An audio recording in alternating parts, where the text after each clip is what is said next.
Now that Adrien Brody has officially become a 2-time Oscar winner for his performance in The Brutalist, let's go ahead and rank all the last 10 winners for Best Actor from worst to best. Number 10 is Rami Malek in Bohemian Rhapsody. It's just a musical biopic lead performance that when you stack it up to the other ones we've seen in the past decade, like Timothée Chalamet in Complete Unknown, Bradley Cooper in Maestro, it really doesn't stack up at all. Number 9 is Gary Oldman for The Darkest Hour, an actor who has had an incredible, illustrious career with many performances that I love.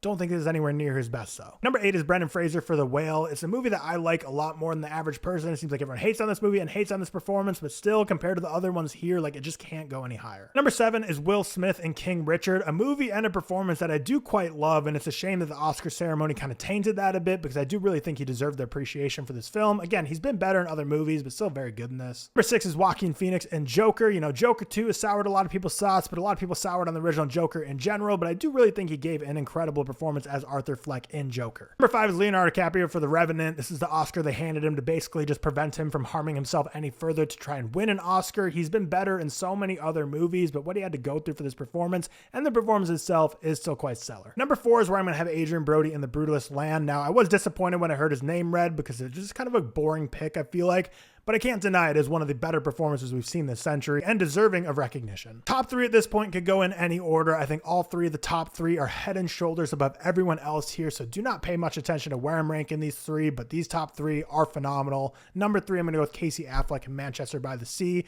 an all-time movie to throw on if you just want to become depressed and cry your eyes out, mostly due to his phenomenal emotional performance. Number 2 is last year's winner, Cillian Murphy for Oppenheimer, a 3-hour-long biopic directed by Christopher Nolan that, yes, had one of the most star-studded cast we've ever seen in terms of the ensemble. If it wasn't for his performance being absolutely masterful throughout the entire movie, that entire thing would have fell apart. He carried that movie, absolutely deserving the Oscar, one of the best performances we've seen. Number 1 for me is Anthony Hopkins in The Father, a chilling, devastating performance that has stuck with me ever since I watched it. One of those rare times when you're watching a movie that once the movie ends, you say to yourself, yeah, that might be like the best acting performance I've ever seen in my life. Anthony Hopkins, one of the greatest of all time, number 1 Oscar winner of the past 10 years for Best Actor.